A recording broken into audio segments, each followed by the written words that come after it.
Okay, I'm only, 9 minutes late today. I suppose that's pretty good considering that I've been doing this for a couple weeks and the first time I'm late.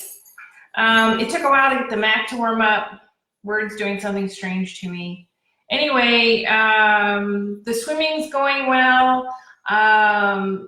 Other news, I added Bumble to my phone. I hope that's a good idea. It just seems like if you're gonna meet somebody, then you got to do something about it. I don't like it. I wish I could meet somebody like the old-fashioned way, like in person, but I have no idea how to do that. So today's reading, and hello, Charlie. So you figured out where I am. Today's reading is from the Witch Next Door series. It's One Witch, Too Few, the first book, and it's chapter 2. And so without further ado, here's chapter 2. Thank you to everybody, by the way, who's reading the book. It's doing really well. Everybody's digging it. I'm really glad, really fond of this series. And so here we go, chapter 2 of Lily and Romeo. You know, I'm really glad fires don't generally burn down. Lily moved slowly down the wooden stairs into the dark basement. Water does, though. Romeo's voice was flat and muted behind her. What do you mean? You can't smell that? Nope. Romeo took another deep sniff. Smoke and burnt wood upstairs, mildewed down here, magic everywhere. Lily cocked her head and slid her foot slowly across what was now the cement basement floor just to be sure she hadn't missed the last step. Those could be song lyrics. Sure, if either of us were musically talented. Hey, I shake a mean maraca. You think there's a light switch down here? He sucked in a quick breath. I wouldn't even try. House fires and electrical problems tend to show up together. Right. Lily lifted her palm and summoned a yellow orb of light, which she then sent up toward the ceiling of the basement until it lit the entire room. Whoa. The unfinished basement was a wreck. That explains the mildew. Romeo's nostrils flared under the yellow glow of her spell. Thick streams of water had dried down the stone foundation running halfway up the walls. The top half of the walls had been left open, exposing the pink fluff of insulation that was now stained a sooty gray. Lily's glowing orb hovering just below the ceiling lit up the swaths of water rings above them, and parts of the ceiling had buckled and warped beneath whatever water had collected there. Dry, caked rings of mud and soot spread across the cement floors. A fire and a flood? Romeo frowned as they made their way toward opposite ends of the long basement, spanning the length of the house. If the fire department was called, then yeah, they stopped the burn from spreading. I'm pretty sure no one was too worried about flood damage at that point. But going through someone's stuff and tearing the place apart isn't in a firefighter's job description, so who did this? Lily peered at a large metal filing cabinet lying on its side. The drawers were smashed and dented halfway off their runners, the papers inside ruined by water and dried again in wrinkled shapes. A few loose scraps and folders lay scattered across the floor, unwanted. A smashed lamp had obviously been thrown into the corner, thankfully unplugged. Romeo walked through the upturned trunks, chests, and totes on his side of the basement. He leaned toward the one filled with blankets, took a quick sniff, and jerked his head back and made a face. Yeah, all this stuff is ruined. Whoever came through here was looking for something really specific. Let's hear your theory. Turning away from the filing cabinet and the toppled stool, missing 2 of its 4 legs, she faced Romeo and watched him lift a crinkling tarp. Under it sat stacks of canned beans and tuna, bottled water, boxes of packaged crackers, and instant soup mix. My guess is they weren't homeless and they didn't need furniture. He nodded at the teak coffee table stained with water rings and ash, but otherwise in great condition. I saw a box of jewelry on that bookshelf, still totally full. So whoever it was who came down here came for a different kind of valuable. Yeah, like the magical kind. Looking up at her, Romeo shrugged. Honestly, I can't tell where the magic is, Lil. This stuff's been down here for so long, it's all dust and mold and... He let out a disgusted grunt and stepped away from something at his feet. What is it? Dead mouse. Gross. You're telling me it looks like it's about to pop. Lily stepped toward him for a better look, then shook her head. We need to get back to the source of whatever magic you said smelled. It's still down here, right? Romeo nodded. All right, I'll find it. Balling a fist up against her chest, she cast the exact opposite of her illusion spell outside around the deserted house. Another yellow light glowed in her palm, but this time she concentrated it over the collection of random junk deemed too useless for anyone else to want to take. There's got to be something in here. The trunk of mildewed blankets slid up under her glowing hand, moving back and forth like a flashlight beam.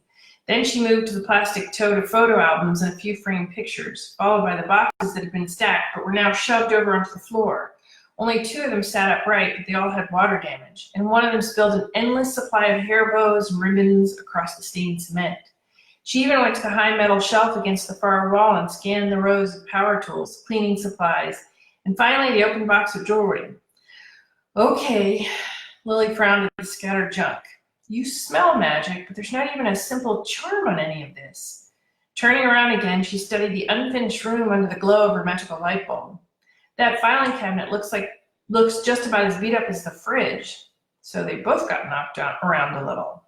I wonder if the person who started the fire is the same person who went through all this stuff. Maybe.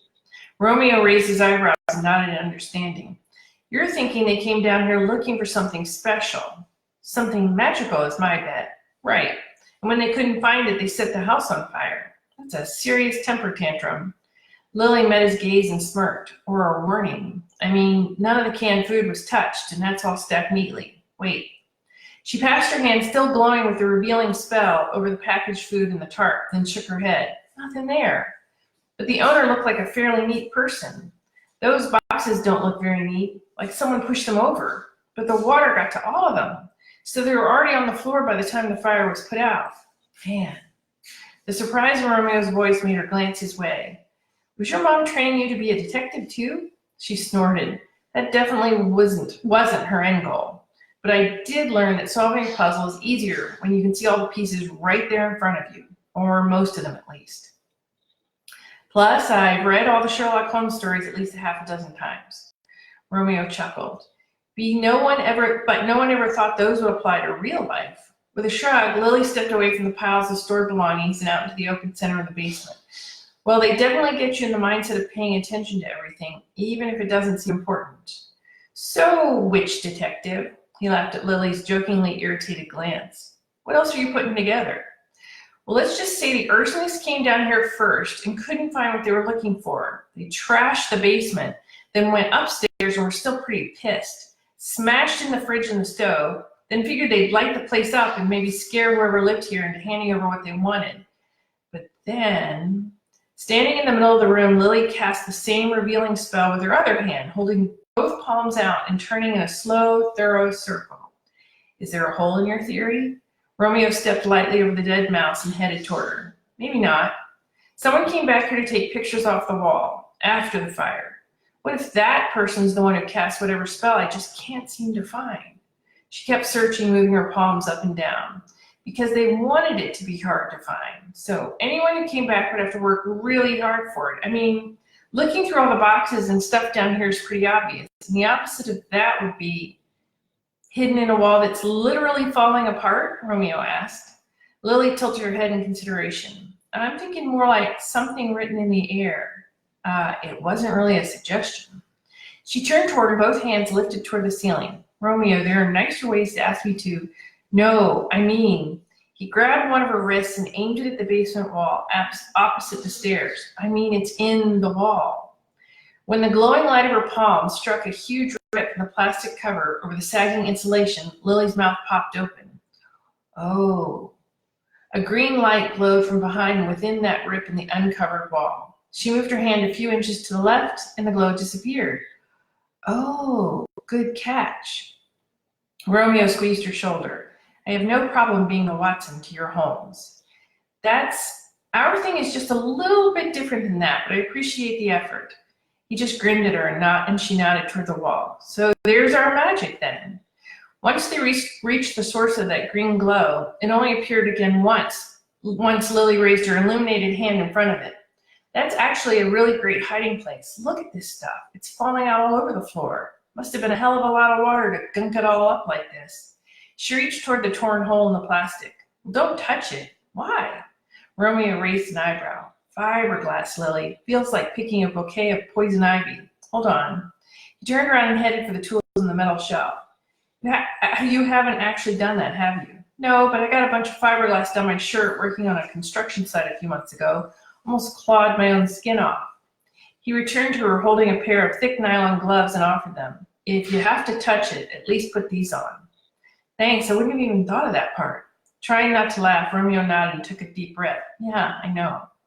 Lily pulled on one of the gloves and the glowing light in her palm faded beneath it.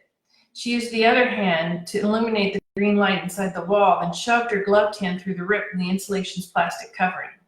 A puff of fiberglass and a rank cloud of mold puffed out, sifting down onto the concrete floor, while she dug around inside the damp pink fluff.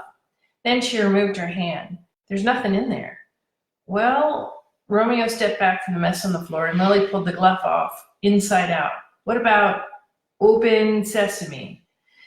She raised an eyebrow. I'd never seen that in any spell or ward or hidden Hey, what'd I do? Pointing at him, Lily grinned.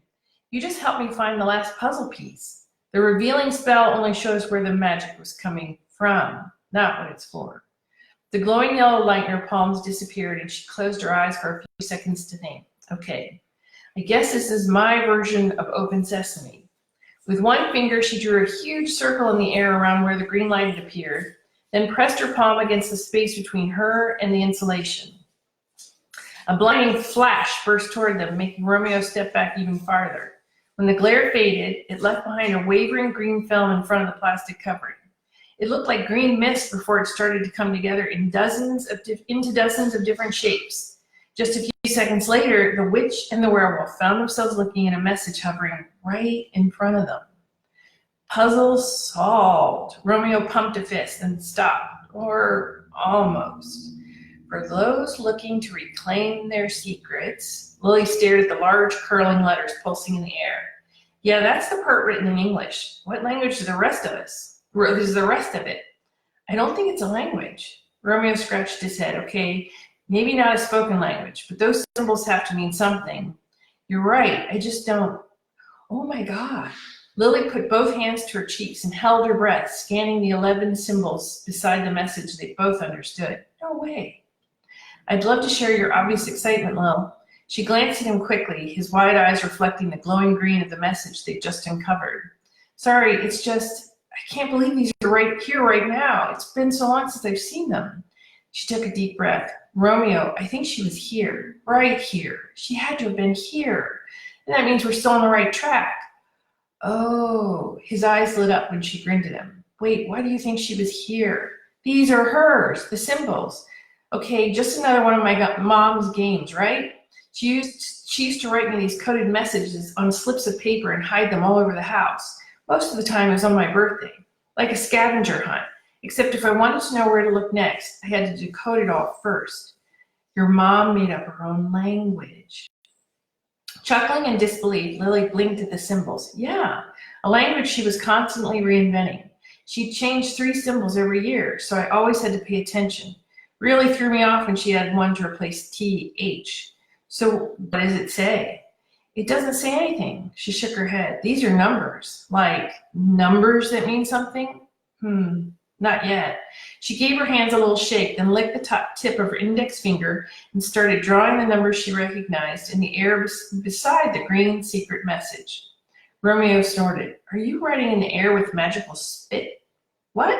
Oh, no, it's just a thing my mom does. Smiling, Lily returned her attention to the symbols. Helps me focus.